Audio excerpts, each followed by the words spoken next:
देखो chicken T केते सुंदर है। आसतु देखिबा चिकेन करी रेसिपी केमिति है। आसतु ना एठारे मु 1 किलो चिकेन नहीं 250 प्याज नहीं गोटे बड़ साइज टमाटो नहीं कि अदा रसुण पेस्ट कर नहीं 1 कप दही रखी गुंडा मसला उपरे जीरा गुंडा 1 चम्मच नहीं धनिया गुंडा 2 चम्मच लंका गुंडा 2 चम्मच हल्दी गुंड आ कि गरम मसला गोटा मसला उपरे तेजपत्र 2 ରୁ 3टी नहीं आउ कि लवंग नहीं जायत्री कि गुजराती और कि बड़ अलैच नहीं। चिकेन रे कौन सब मसला आवश्यक ये तो सब देखिले किंतु वीडियोटी को शेष जाए देखंतु कारण आम ए स्पेशल मसला ऐड करिछु। आपण वीडियोटी को शेष पर्यंत देखिले ही जानि परिबे।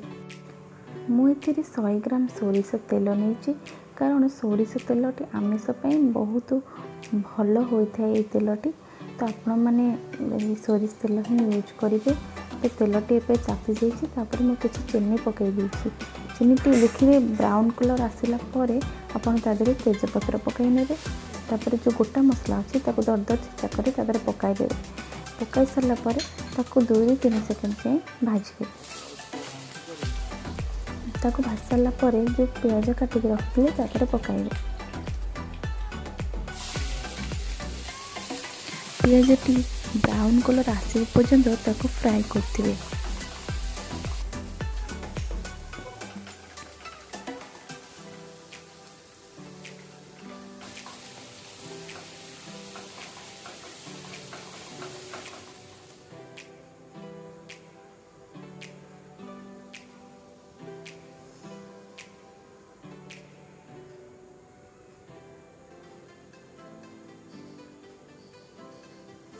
देखो पियाजटी ब्राउन कलर आसी जाइए तो आपण स्वाद अनुसार लुण पकईदेवे। पियाज रे आम लुणटी पकईले पियाजटी नरम हो जाए एवं मसला देहरे पियाजटी बेसी समय कषा पड़ न था तो मसला देहरे पियाजटी भी भल से पेस्ट हो जाए। आम रखि गोटा टमाटो को भल से काटी नहीं पियाज देहरे पकईदेवा ताको भल से भाजी नेबा।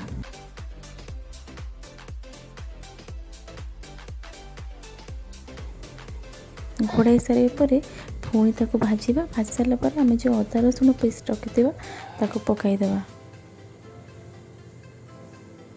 पकई सारा पर भल से ताको गोलाई नेबा।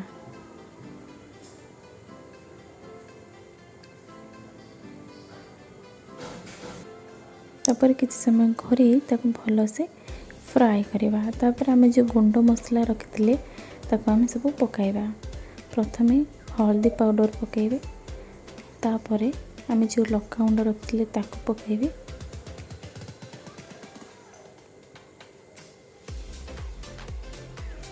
तापर आम धनिया गुंडा पकेबा।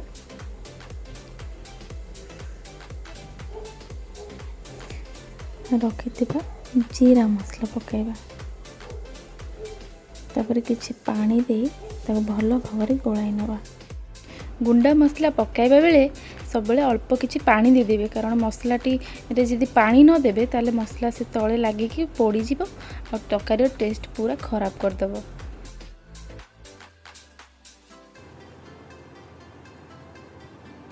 ताको टिके पर टिके घोराई फ्राई करथिबे मसलाटी नले तले लागी जीवो पोड़ी जीवो।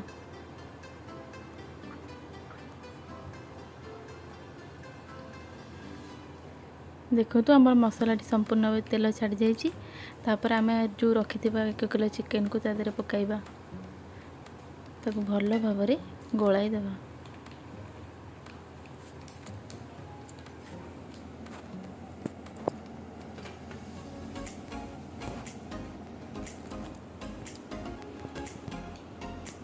देखो भल भाव मुझे गोलाई नहीं किसी समय पे छाड़देबा। रखि चिकेन मसला तादे पकईदेबा।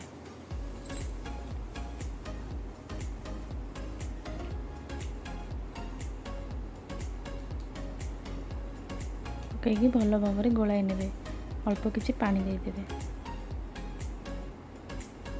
देखो मुझे पुणी घोड़े नहीं किसी समय पर तो घांटू देवे मसला को टिके पर टिके घोरौथिबे आ तो घांटू भी थिबे नले मसला लागी जिवो।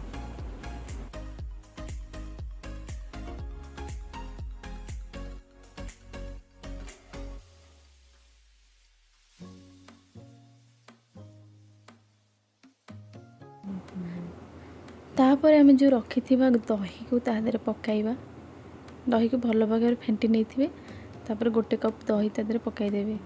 मन रखि था जिते दही पकईबे से गैस टी को सिम करदे।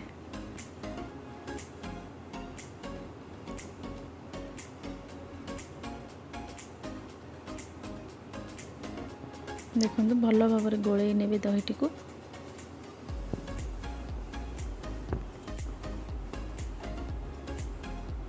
देखु दहीटी भल भाव मसला धीरे मिसी जाइए।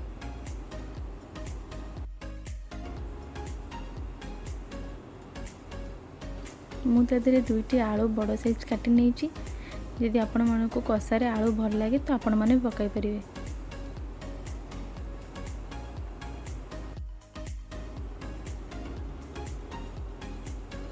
देखो दहीटी आमर पूरा भल भाव मिसी जाइए ताको आम टिके पर टे घोड़ौथिबा घांटुथिबा। आ मेन करी होची दहीटी जिते आप पकाइबे सब सिम रखिए गैस कारण दहीटी जदि बेसी गरम थी तो तादे छिंडी जाए तकाटे खराब हो। देखो यहाँ हूँ स्पेशल मसला जो कहती केवड़ा वाटर यहाँ अल्प पूरा अल्प देखिए ने हाफ चामच नहीं कि तादे पकेबे केवल बास्ना पाई ता बास्ना और टेस्टा भी भल आसते।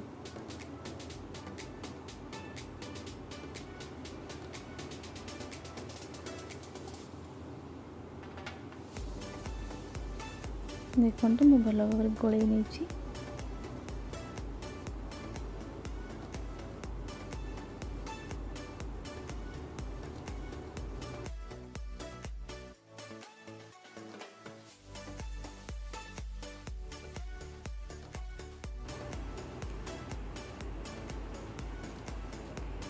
देखो मसलार बास्ना भी बहुत बढ़िया आसला। तापर मसलाटी आमर पूरा तेल छाड़ी जाइए तापर आम तादे पानी किछि देदेबा।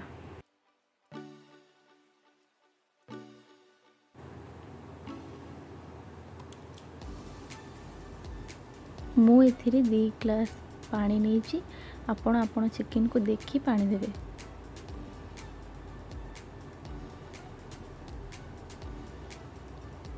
देखो तापर मुझे घोड़ाई नेबी किसी समय फुटे छाड़देवी।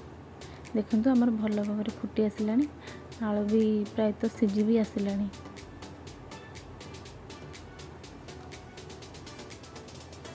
देखो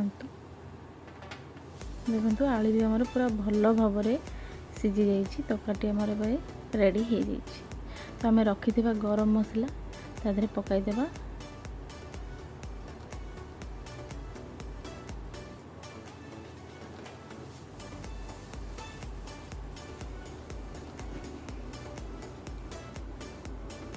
गरम मसला पकाया पर तो भल से गोलाई ने गैस टी बंद करदे।